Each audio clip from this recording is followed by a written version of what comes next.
어떤 생명보험사에서 중고등학생들을 대상으로 설문조사를 했습니다. 앞으로 당신의 생명이 1년밖에 남지 않았다면 이루지 못한 꿈을 향해 달려갈 것인가, 아니면 돈 5억을 받겠는가? 꿈인가 돈인가? 둘 중에 하나를 선택하시오. 이 조사 앞에서 학생들은 주저없이 꿈을 선택했습니다. 맞지요, 여러분? 사람이 돈을 쫓아가서는 안 되죠. 꿈을 향해 달려가는 것이 맞습니다. 그런데 이번에는 그 학생들의 아버지들에게 똑같은 질문을 했습니다. 앞으로 당신의 생명이 1년밖에 남지 않았다면 당신은 이루지 못한 꿈을 향해 달려갈 것인가, 아니면 돈 5억을 받을 것인가? 선택하시오. 아버지들은 아들보다 훨씬 더 오랜 시간을 고민한 후에 대부분의 아버지들은 돈을 선택했습니다. 놀란 것은 주최 측이었습니다. 나이를 먹을수록 이루지 못한 꿈을 위해 더 몸부림칠 거라고 생각했는데 웬걸 현찰을 원했거든요. 여러분, 이 아버지들이 왜 꿈이 아닌 돈을 선택했을까요? 아버지들이 속물이기 때문일까요? 그렇지 않습니다. 대답은 이렇습니다. 나도 내 꿈을 이루고 싶다. 그러나 내가 죽고 나면 내 가족은 어떻게 되는 거지? 나는 어차피 죽는 건데 남은 가족이라도 살아야 되지 않겠는가? 차라리 내 꿈을 포기하고 그것을 받아서 내 자녀들의 꿈을 키워줘야 되지 않을까? 이것이 아버지들의 선택이었습니다. 부모가 되면 소원이 하나가 된다는 말이 있습니다. 사람들에게는 나름대로의 소원이 많아요. 그런데 그 사람이 부모가 되는 순간 그 사람의 최고 소원이 바뀌어버립니다. 그게 뭘까요? 내 자식 잘 되는 거. 그것이 최고의 소원으로 변하는 거죠. 여러분, 부모의 최고 기쁨은 어디서 온다고 생각하시나요? 자식에게서 오는 거예요. 부모의 최고 슬픔은 어디서 올까요? 그것도 자식에게서 오는 거예요. 창세기에 보면은 야곱이 말입니다. 아들 요셉이 죽은 줄 알고 있다가 애굽의 총리가 됐다는 소식을 듣고 애굽으로 가지요. 살아있는 아들 요셉을 보는 순간에 내가 이제 너를 보았으니 죽어도 여한이 없다. 그렇게 감격해서 외칩니다. 아들이 잘 되어 있는 모습, 부모의 생명을 바꿀 만큼 가치 있고 아름답다는 거죠. 사무엘하 18장에 보면 다윗 왕이 말입니다. 아버지의 왕권을 탐낸 압살롬이라는 아들이 반역을 일으켜요.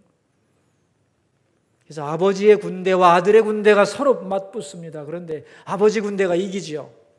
아들 압살롬이 죽습니다. 그 못된 아들이 죽었다는 소식을 듣고 아버지 다윗이 이렇게 통곡을 합니다. 내 아들 압살롬아, 내 아들 압살롬아, 차라리 내가 너를 대신하여 죽으면 좋았을 것을. 패역한 자식의 죽음이지만 자식의 죽음은 아버지를 자기가 죽는 것보다 슬프게 만드는 거죠. 어떤 아버지하고 아들이 창가에 앉아서 밖을 내다보다가 이런 말을 했답니다. 아버지가 저 밖에 있는 저 새 이름이 뭐냐 그랬더니 까마귀죠. 저 새 이름이 뭐라고 그랬지? 까마귀라고요. 예, 저 새 이름이 참 뭐라고 그랬더라. 까마귀라니까요. 저 새 이름이 뭐라고? 참 아버지도 까마귀라고 그랬잖아요. 아버지가 또 물었습니다. 뭐라고? 참 미치겠네.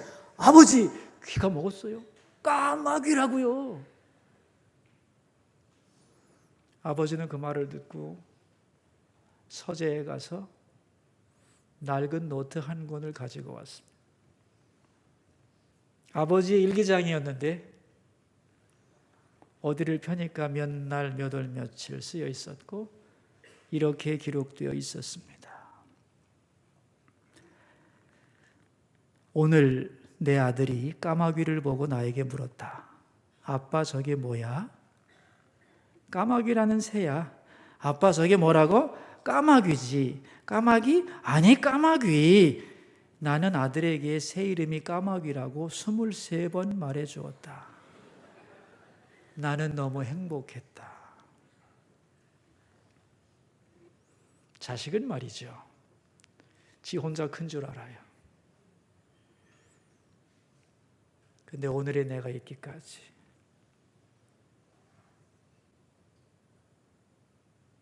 나를 사랑하고 희생한 분이 있죠.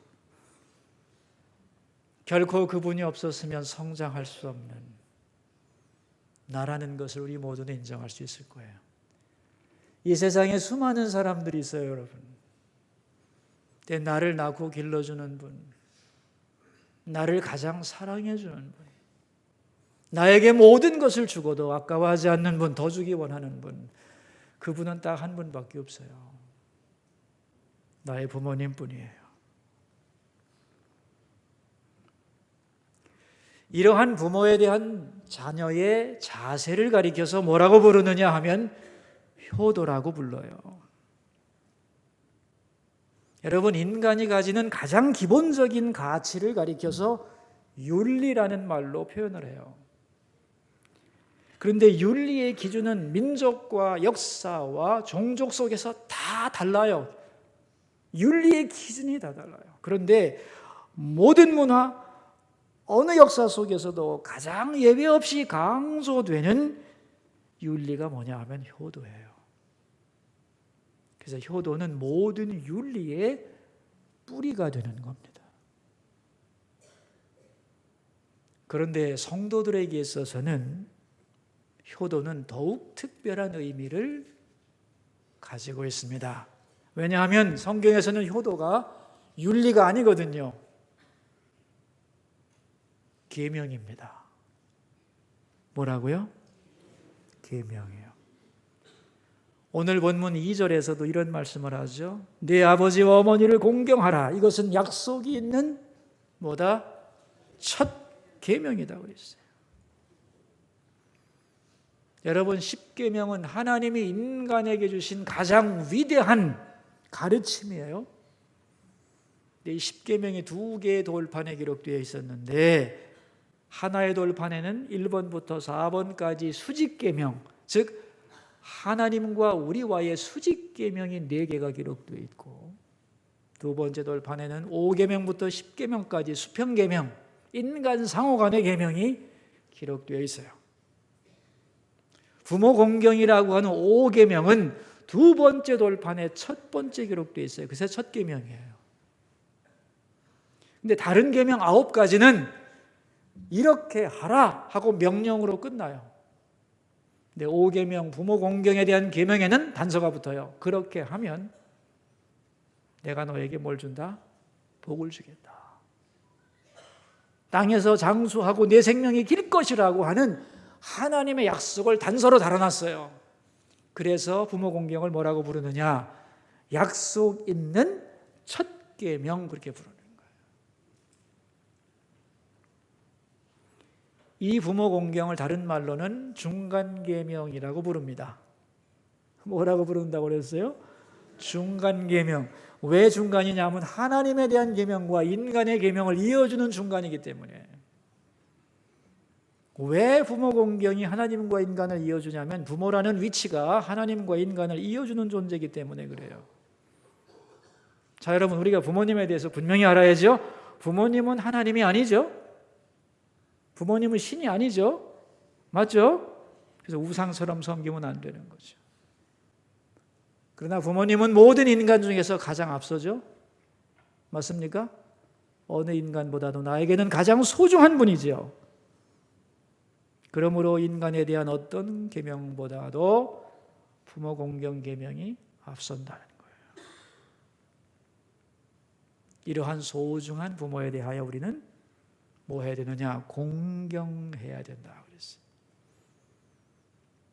세상의 사람들은 부모로부터 받은 은혜가 많으니까 당연히 공경해야지 보답의 개념을 가지고 공경을 합니다마는 성경은 그렇게 말씀하고 있지를 않아요.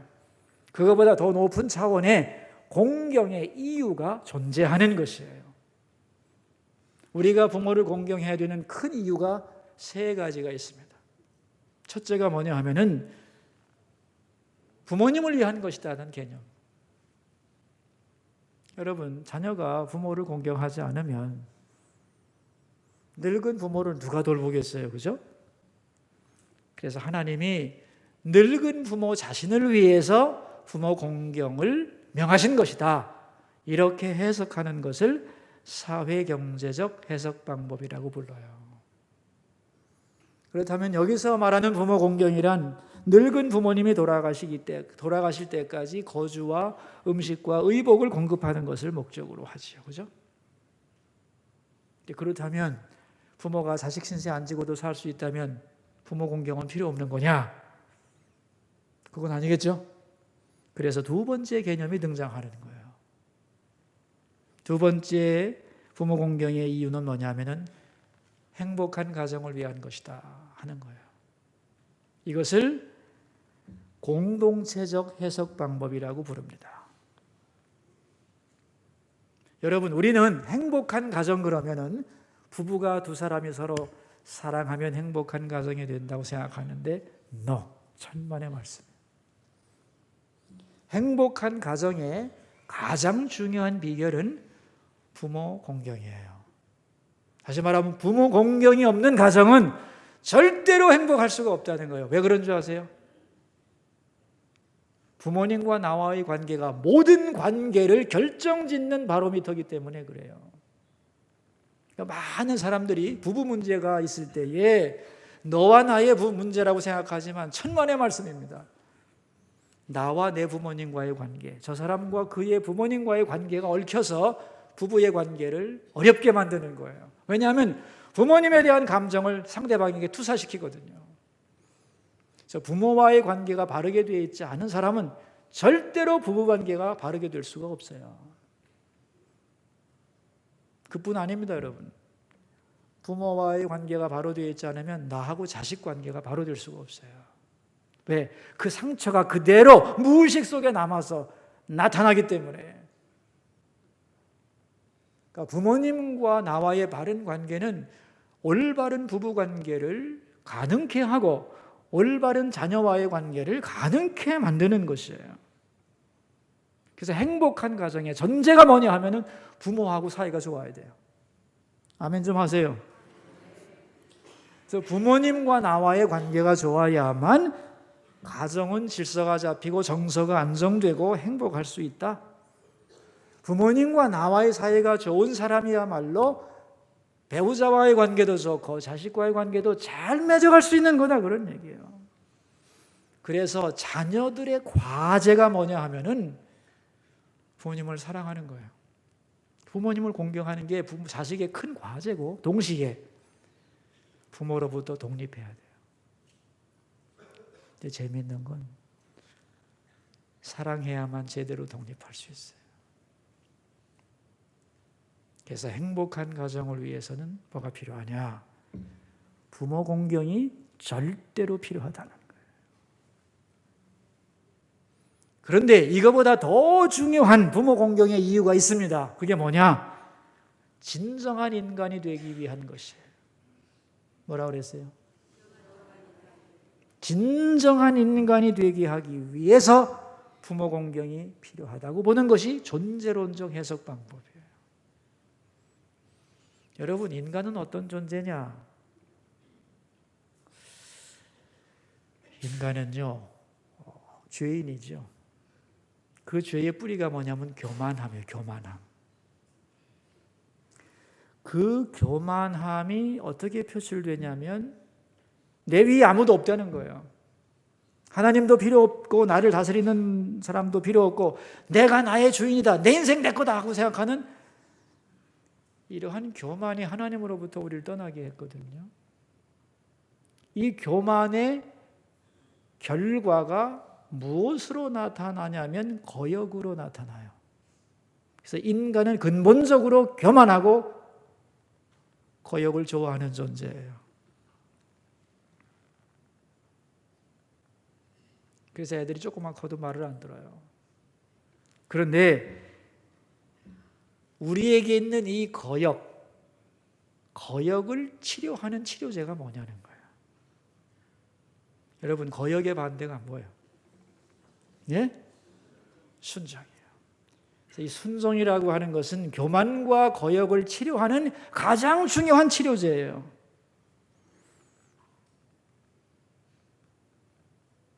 그럼 어떻게 순종을 가르칠 수 있느냐? 가장 쉬운 방법이 부모에게 순종하는 거예요. 왜냐하면 부모는 눈에 보이는 분이죠. 그죠? 부모님은 추상적인 존재가 아니잖아요. 내 앞에 있는 존재고 나에게 가장 사랑을 주고 나를 위해 희생하는 분이기 때문에 누구보다도 순종하기가 좋은 대상이 부모님이죠. 아멘인가요? 그러면 그 부모님에게 순종하지 않는 인간이 누구에게 하기 잘하겠냐는 거예요. 나를 위해 자신을 다 내주는 부모님, 눈에 보이는 부모님에게도 잘못하는 인간이 보이지 않는 하나님을 제대로 섬기겠냐 이거예요. 그리고 다른 인간에게 잘할 수 있겠냐 이거예요. 있을 수 있어요? 없어요? 없어요. 그래서 하나님은 우리가 가장 순종하기 좋은 대상인 부모님을 놓고 순종을 훈련시켜요.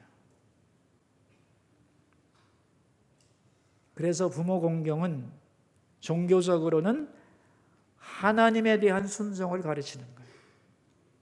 동시에 사회적으로는 모든 인간관계와 질서에 순종하는 인간으로 만들어가는 거예요. 다시 말하면 부모에 대한 자세가 잘못되면 하나님 똑바로 믿을 수 없고 다른 인간에게 좋은 인간이 될 수 있다 없다? 어림도 없다는 거예요.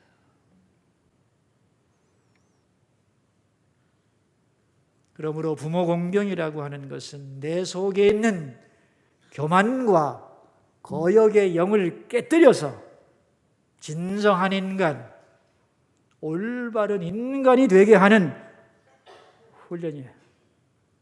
그래서 그 인간이 제대로 돼서 하나님께도 순종할 줄 알고 다른 사람도 사랑할 줄 아는 인간으로 만들려고 하는 거예요. 그래서 부모 공경이 이렇게 중요한 거예요. 거역하는 자기를 내려놓고 순종하는 자기를 회복하는 길이요. 교만을 극복하고 겸손을 훈련하는 길이고 하나님께로 돌아가는 지름길이 뭐냐 하면 부모 순종이에요. 부모 공경이라는 말이죠. 이게 부모 공경의 이유인 것입니다.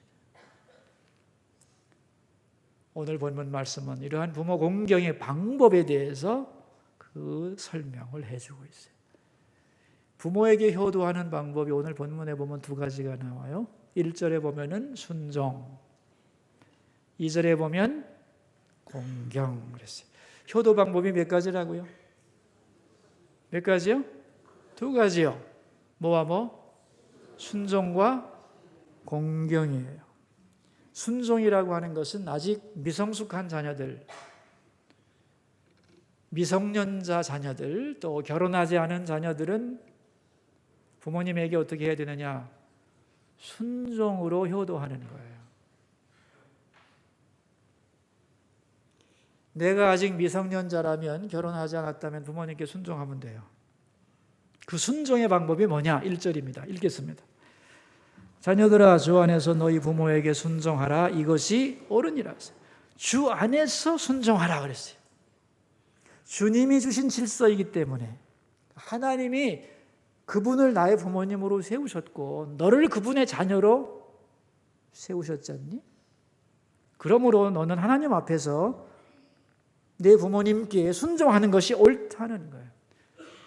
네가 아무리 똑똑하고 잘난 것 같아도 아직 성년이 되지 않았거든. 너의 판단이 완전하지 않다는 거예요. 그러므로 너를 가장 잘 알고 사랑하고 너보다 지혜로우신 부모님의 말씀을 듣는 것이 옳다 그랬어요. 근데 여러분, 자녀가 이제 성장을 해서 성년이 되고 결혼을 해서 독립을 하게 되면 그때부터는 효도의 방법이 순종이 아닙니다. 순종에서 공경으로 변하는 거예요. 왜냐하면 결혼이라고 하는 것이 사람이 부모를 떠나 그 아내와 합하여 둘이 한 몸을 이루는 거기 때문에. 그래서 2절에 보면 공경, 부모를 향한 효도의 자세가 공경이라고 했어요. 공경이란 뭐냐 하면은 부모님의 권위를 언제나 인정하고 그분을 사랑하고 존경하는 것을 의미합니다. 지금 우리나라에서 가장 큰 문제가, 우리나라만이 아니라 전 세계에서 부모와 자식 간의 가장 큰 문제가 뭐냐 하면은 경계선의 문제입니다. 무슨 문제라고요? 경계선의 문제예요. 부모와 자식의 경계선을 어떻게 그을 거냐가 가장 중요한 문제예요. 가정 안에서 모든 상처가 다 어디서 오냐면 경계선의 불분명에서 오는 거예요.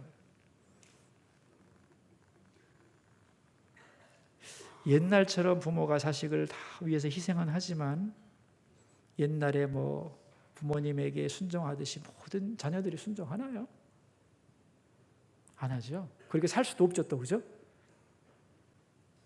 그건 유교 가치고. 더 중요한 것은 그렇게 살아갈 때 부모나 자식이 성숙할 수 없다는 게 문제죠. 근데 이 경계선의 문제를 해결하는 방법이 뭐냐 하면은 순종과 공경이라는 개념이에요. 이 두 단어의 개념이 그렇게 중요한 거예요. 확실하게 알고 있으면 경계선의 문제를 해결할 수 있기 때문에. 순종과 공경의 차이점은 뭐냐 하면 부모님의 명령입니다. 순종은 명령을 전제로 하는 거죠. 그죠? 명령을 듣는 게 순종이에요. 근데 공경은 명령과 상관이 없어요. 왜냐하면 자녀가 이미 다 성장했기 때문에 부모가 명령하지 않아요. 이젠 독립된 가정을 이루었기 때문에 이제는 명령하지도 않고 그러므로 순종할 필요도 없어요. 그때는 부모님을 향하여 공경하는 것이에요. 결혼하고 나서도 순종해야 된다고 생각하는 사람들 때문에 많이 힘들어지는 거예요. 그러니까 순종을 통해서 효도하다가 공경으로 바뀐다는 개념을 이해하지 못해서 많은 부모님들과 자녀들이 상처를 받고 서로 간에 힘들어하고 있는 거예요. 여러분, 자녀를 결혼시킬 때 결혼이라고 하는 게 떠남이라고 그랬죠. 그죠? 결혼을 시키면서 자녀를 보내는 거거든요. 잘 살도록. 근데 결혼을 시키면서도 자녀를 떠나보내지를 않고 결혼시켜 놓고 뒤에서 조정해서 내 말대로 하라. 그렇게 조정하는 부모가 참 많죠. 이걸 다른 말로는 자녀에 대한 집착이라고 말하고 심리학적으로는 부모님이 성숙하지 않은 거예요. 왜? 보내지를 못했기 때문에. 그래서 이제 보내놓고도 계속 조정하고 명령하는 이런 부모의 말씀을 그대로 따라가야 된다고 믿고 그것이 효도라고 생각하는 사람들이 많은데 그건 효도가 아니고요. 자식이 또 미성숙한 거예요. 그러니까 많은 마마보이들이 효자라고 착각을 하고 있습니다. 심리학적으로는. 여러분, 그렇다고 해서 부모님을 절대로 무시하라는 말은 아니죠. 가능하면 부모님의 말씀에 순종해야 돼요. 부모님이니까. 그러나 내 의견과 다르거나 내 배우자와의 관계를 파괴하면서까지 따라가면 안 되는 거예요. 이게 경계선이라는 거예요. 그러니까 부모의 말씀을 따르지 않으면서도 불순종이죠. 순종하지 않으면서도 공경을 잊어서는 안 된다는 거예요. 그러니까 부모님과 자녀가 함께 알아야 되는 건 뭐냐 하면은 순종하지 않으면서도 공경할 수 있다. 아멘입니까? 순종하지 않으면서도 공경할 수 있다. 이걸 부모와 자녀가 함께 이해를 해야 돼요. 그럴 때 부모와 자녀가 다 성숙할 수 있는 거예요. 제가 질문을 하나 하겠습니다. 자녀가 결혼을 해가지고 자기들의 삶을 이쁘게 살아가고 있는데 어느 날 시어머니가 이렇게 가봤더니 주방에 있는 그릇이나 이런 것들이 다 며느리 것이 마음에 안 들어. 그릇도 바꾸고 배치도 바꾸라고 자꾸 얘기를 했어요. 그러니까 며느리가 아주 힘들어했어요. 어떡하면 좋나. 어머니는 바꾸라고 그러고 며느리는 바꾸고 싶지 않고. 자, 그럴 때 이 남편은 누구 편을 들어야 되나?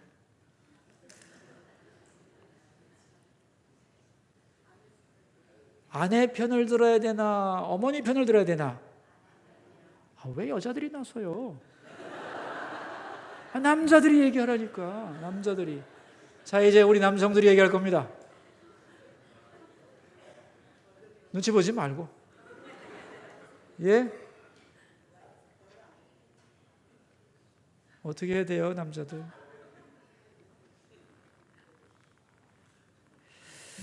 어머니, 감사한데요. 그래도 저희들 살림이니까 저희들이 알아서 할게요. 걱정하지 마세요.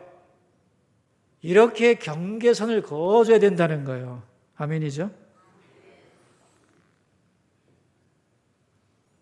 그게 불효가 아니라는 거예요.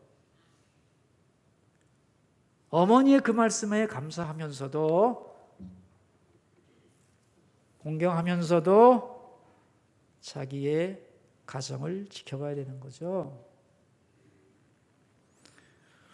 어느 분이 저하고 상담을 하다 이런 말을 했어요. 늙은 어머니가 멀리 떨어져 사시는 게 아주 보기도 힘들고 마음이 아파서 가까운 곳으로 이사를 오시게 했대요. 근데 이 어머니가 이제 다 사사건건 간섭을 하시는 거예요. 그래서 자주 가서 배우려고는 하는데 너무 간섭이 심한데 목사님 어떻게 하면 좋아요? 이런 얘기예요. 그래서 제가 뭐라고 그랬느냐? 어머니가 뭐라고 그러시면 일단 네 어머니 알았어요. 맞습니다. 하고 긍정을 하세요. 그 다음에는 내가 기도하고 내가 옳은 대로 하세요. 그러니 그분이 무슨 말인가 생각하는 것 같아요.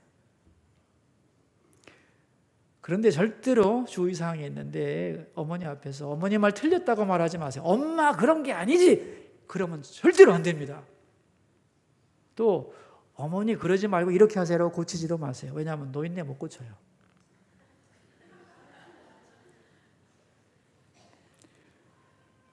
그 말을 그대로 받아들여야 돼요. 왜냐하면 그 말씀 그대로는 나를 사랑하는 거니까요.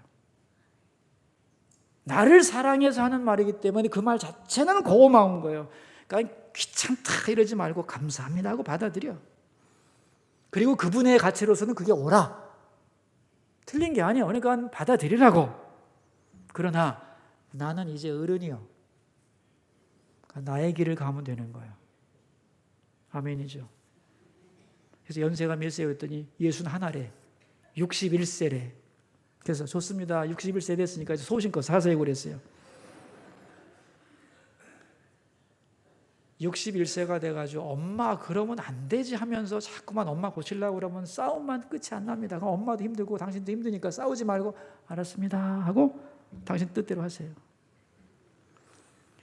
여러분, 여러분의 자녀가 여러분의 말 잘 듣나요? 철이 나면 잘 안 듣게 돼 있어요. 부모님은 자식 말 안 들어요. 고칠 생각을 말아요 아주. 그랬더니 이게 참 질기더라고요. 그랬더니 그분 하신 말씀이 그럼 제가 거짓말하는 거 아닙니까? 이러는 거예요. 그래서 내가 참 순종과 공경의 차이를 모르시네.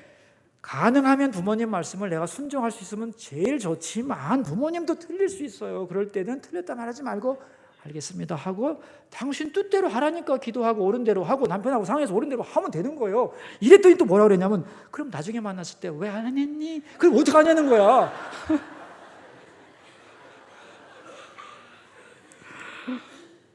그랬어요. 그때는 어머 죄송합니다 하고 또 알았다고 하고 당신 마음대로 하시면 돼요 그랬어요. 아마 묻지도 않을 거예요. 부모님이 바라는 것은 앞에다 대놓고 고역하는 거예요. 여러분 내가 들을 때 말이 되건 안 되건 부모님은 사랑으로 하신 말씀이죠. 고맙게 받아야 돼요. 그걸 반드시 따라가지 않았다고 내가 불효와 자식이라고 생각할 필요는 없다는 거예요. 왜?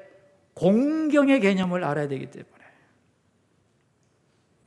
미국의 유명한 제이 존 목사님이 이런 말을 했습니다. 내 부모님은 내가 사랑하는 여자와 결혼하려고 할 때 나를 강요해서 다른 여자와 결혼시키려고 했다. 그리고 내 결혼식에 오지도 않았다. 그래도 우리 부부는 부모를 공경하라는 계명에 순종하려고 애썼다. 그러면서 내가 어렵게 깨달은 것이 있다. 부모님도 완전하지는 않다는 것이다. 그러므로 그분들의 의견을 내가 거절할 수도 있는 것이다. 그럼에도 불구하고 나는 그분들을 공경할 수 있다는 것이다. 아멘이죠? 요즘에 많은 청년들을 교회에서 이렇게 보면은 교회 일에 열심히 한 청년들도 있고 선교에 헌신한 청년들도 있는데 그런 청년들을 이렇게 보다 보니까 부모님 어버이날에 부모님한테 선물도 안 하더라고. 그래서 내가 할 일을 하나님 앞에 다 했다고 생각하는데 굉장한 착각이라는 생각이 들어요. 여러분 인간이 할 일 중에 가장 중요한 게 뭐예요? 보이는 부모에게도 효도하지 않는데 하나님께 헌신할 수 없어요. 그거 착각이에요. 오늘이 부모님 날이 어버이 날인데 어버이는 언제나 자식을 기다리죠. 오지 않는 자식을 한없이 기다리죠.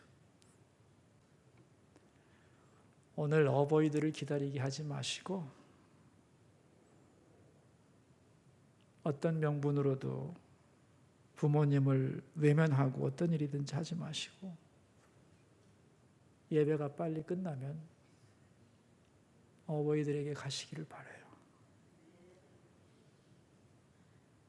어버이 주를 맞이하여 하나님은 말씀하십니다. 네 부모를 공경하라. 그가 네가 사는 길이다. 그것이 네가 사는 길이다. 네가 인간 되는 길이다. 하나님 앞에서 사람 되고 다른 사람 앞에서 사람답게 사는 길. 그것이 바로 부모 공경에서 온다는 것을 잊지 마라.